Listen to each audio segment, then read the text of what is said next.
The overall goal of this procedure is to show how to assemble and align a laser ablation system for studying axon regeneration in C. elegans. This is accomplished by first mounting a laser, Glan-Thompson polarizer, half-wave plate, turning mirror, periscope, rail, and rail mirror to a breadboard. The next step of the procedure is to align the laser beam to the outgoing beam from the microscope condenser lens. Then, laser beam expander lenses are mounted, aligned, and positioned to center the laser beam and make it zero divergent.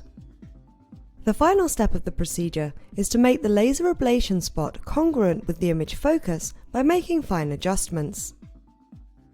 Ultimately, it is possible to precisely cut half-micron axons with minimal collateral tissue damage using the diffraction-limited laser beam when it is in perfect X, Y, and Z alignment.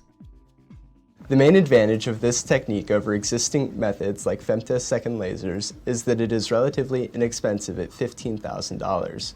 It is relatively maintenance-free and provides very precise axon cutting. Though this method can provide insight into C. elegans axon regeneration, it can also be applied to other systems such as flies, zebrafish, mouse peripheral nervous system, and in vitro cells. Basically, any cell that is within 30 to 50 micrometers of the surface.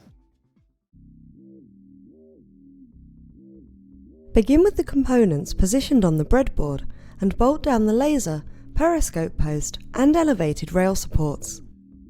This system uses a Class 3B laser that can easily damage your eyes. So please take laser safety seriously. Talk to somebody in your local physics department.